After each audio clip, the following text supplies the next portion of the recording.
Investigation చేస్తామన్నాగా, జరగాల్సిన formalities చూడండి. మీరు పార్వతి అంత్యక్రియల పని చూడండి. దీని సంగతి నేను చూసుకుంటాను.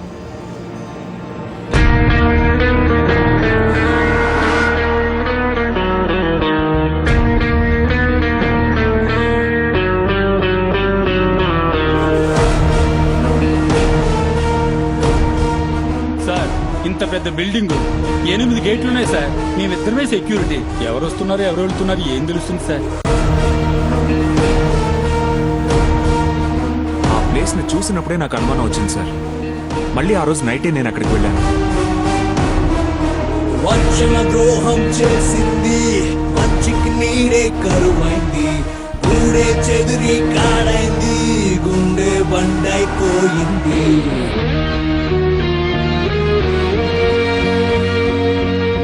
ఏంటి సుభాష్, వ్యాన్ లో ఎన్ని సిగరెట్ బట్స్ ఉన్నాయి?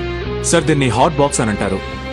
ఒక రూమ్ లోనో లేదా కార్ లోనో తలిపేసుకుని గ్రూప్ గా కూర్చొని గంజాయి కాలుస్తూ మత్తెక్కించుకోవడం. నార్మల్ గా ఎక్కే మత్తు కంటే ఇందులో 4 రెట్లు ఎక్కువ ఉంటుంది. ఈ రోజుల్లో ఈ జనరేషన్ ని పాడు చేసే అలవాట్లలో ఇది ఒకటి. ఈ ప్లేస్ ని చూస్తుంటే ఇది ఇంకా యాక్టివ్ గా ఉందనిపిస్తోంది సార్.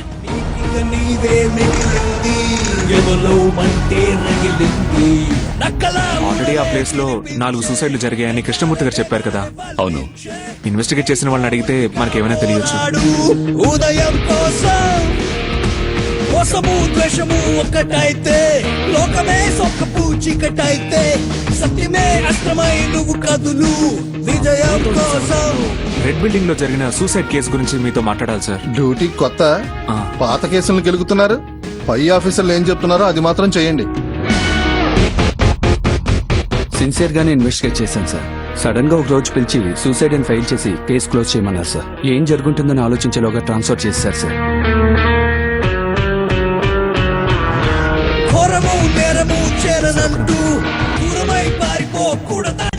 ఒకసారి కొత్త ఇంటికి వచ్చి ఏ రూమ్ కేకలతో సెలెక్ట్ చేసి వెళ్తా. సరే వస్తున్నాను. ఎత్తులు చిత్తులు కత్తిరించే కత్తిగా కొత్తగా సాగిపోరా, రాక్షస రాజ్యమే అంతరించా. సుభాష్ వచ్చాడు. ఇందులోంచి సెలెక్ట్ చేయండి. ఇలా ఇవ్వండి. మీరు సారీ, మన రూమ్ ఏ కలర్ బాగుంటుందో సెలెక్ట్ చేయండి. నాకంటే నీకే బాగా తెలుసు, నువ్వే సెలెక్ట్ చేయి. స్ట్రిక్ట్లీ యువర్ చాయిస్, నువ్వే సెలెక్ట్ చేయి. ఇది ఓకే. గ్రే కలర్ బెడ్రూమ్ కి సెట్ అవ్వదురా. మరి నన్నెందుకు అడగడం? నువ్వే సెలెక్ట్ చేయొచ్చుగా. ఓకేరా, ఆక్వా మెరీన్ కలర్ కి ఫిక్స్ అయిపోతాను.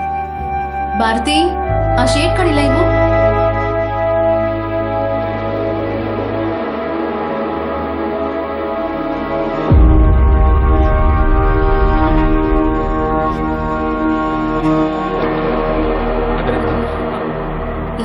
అలాగే. సారీ.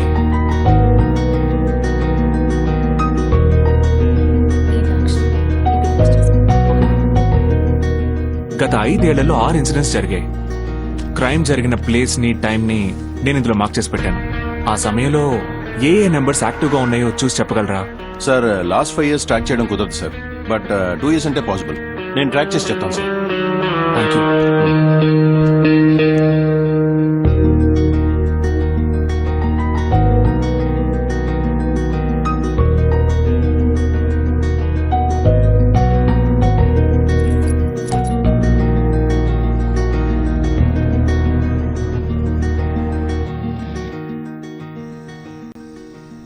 ఏంటి సుభాష్ ఇదంతా? ఎంత ఘోరంగానా? సార్, పార్వతి కేసులో తన ఫ్రెండ్స్, ఫ్యామిలీ వాళ్ళందరూ చెప్పేదాన్ని బట్టి ఆ అమ్మాయి సూసైడ్ చేసుకోవడానికి ఏ రీజన్ కనపట్టలేదు. బట్ రిపోర్ట్స్ లో అది క్లియర్ గా సూసైడ్ అని రావడమే నాకు అర్థం కావట్లేదు. నిజమేంటో చనిపోయిన అమ్మాయికి పోస్ట్ మార్టం చేసిన డాక్టర్కే తెలుసు.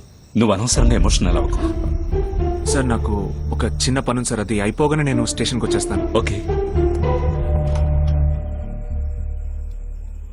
Yes doctor, Parvati post mortem విషయంగా ఫార్మల్ గా ఒక ఎంక్వైరీ. సార్, నేను గవర్నమెంట్ సర్వెంట్నే. దేనికైనా ఓ ప్రొసీజర్ ఉంది కదా.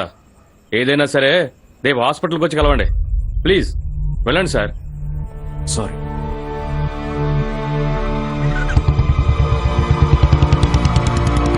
హలో,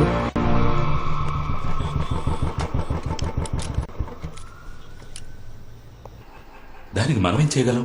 ఏమీ చేయలేం. సార్ ఏమైంది sir? Something important. Joint commissioner Sarangapani వచ్చారు. ఏదో ముఖ్యమైన విషయమే ఉంటుంది. సార్ సార్ సుభాష్ కొత్త SI good time Thank you, sir. వస్తా చంద్ర. Okay sir. అది మనం Subhash sir red building suicide ఎస్ కేస్ సార్ ఫాలో చేస్తున్నాను. ఫైల్స్ అన్ని తీసుకుని లోపలికి రా. Sure sir.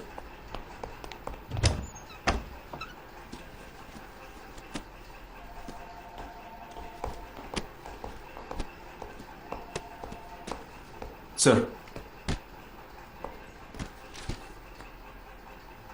ఈ కేసు ఇంకో టీంకి వెళ్తుంది. నీకు ఇంకో కేసు ఇస్తాను, ఇక మీద నువ్వు దాన్ని ఫాలో చేయి.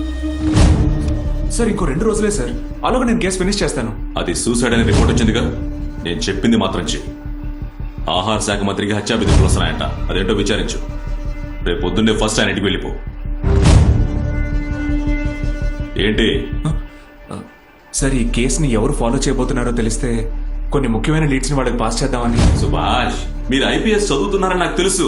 మీరు ఎగ్జామ్ రాసి పాస్ అయ్యి నాకు పై అధికారిగా వచ్చాక నేనేం చేయాలో ఆర్డర్ వేయండి, అప్పుడు నేను చేస్తా. ఇప్పుడు నేనేం చెప్తున్నానో అది మాత్రం చాలు. ఈ స్టేషన్ లో మీరు వట్టి ఎస్ఐ, అది మర్చిపోకుంటే వెళ్ళండి.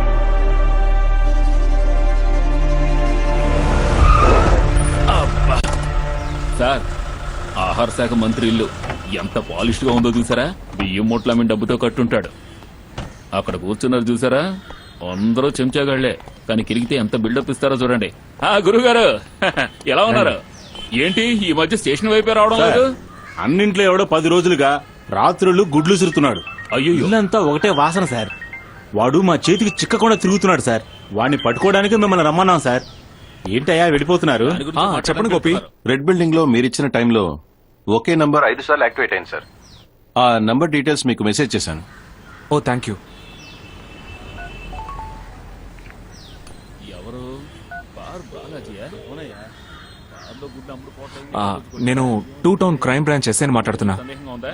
రెడ్ బిల్డింగ్ మర్డర్ కేసు విషయంగా మీతో మాట్లాడాలి. రేస్ కోర్స్ గ్రౌండ్ కి రా. Will be here for 20 minutes.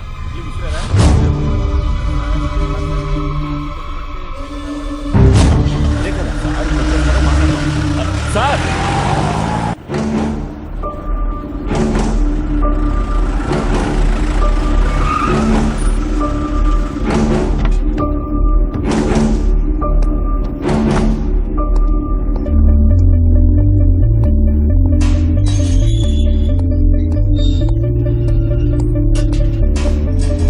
ఎవరు మీరు?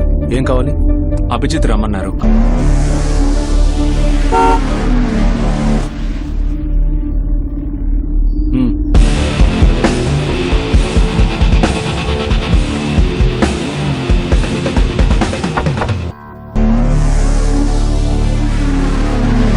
I'm crime branch SI Subhash. ఏంటి విషయం? రెడ్ బిల్డింగ్ మర్డర్ కేసు విషయంగా మీతో కొంచెం మాట్లాడాలి.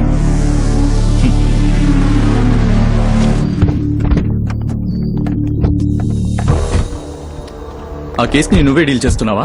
దాన్ని డ్రాప్ చేయమని చెప్పాగా. మళ్ళీ ఎందుకు వచ్చావు? Okay I got it. డబ్బు కావాలా? 3 పూట్ల ఫుడ్, ఒక సొంతిల్లు, పెళ్లి, పిల్లలు, ఇదే ఒక మామూలు మనిషి సంతోషం. కానీ మేమంతకు మించి మా సంతోషం ఏంటో చూడు. ఎంజాయ్.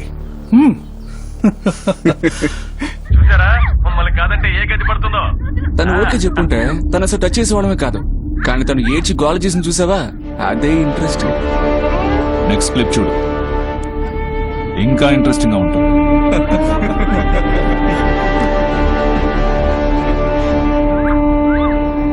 ఎంజాయ్ చేసి చూస్తున్నా ఏంటి?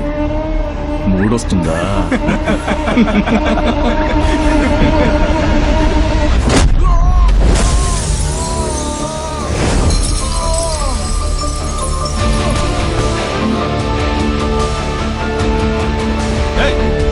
నువ్వేం చేస్తున్నావు నీకు అర్థం అవుతుందా? నేను ఎవరిని? మా నాన్న ఎవరో తెలుసా నీకు? ఎరా ఈ డబ్బు గలలో పిల్లలు ఎవరికి వాళ్ళ అబ్బాయి తెలీదా? ఎప్పుడు చూసినా మా నాన్నెవరని. థు. ఓ పంజే, సపోజ్ నువ్వు ఈ కేసు నుంచి రిలీజ్ అయితే నీ నెంబర్ ఇవ్వు, కానీ పెడతాను. ఇప్పుడు మూసుకుని నాతో స్టేషన్కి రా.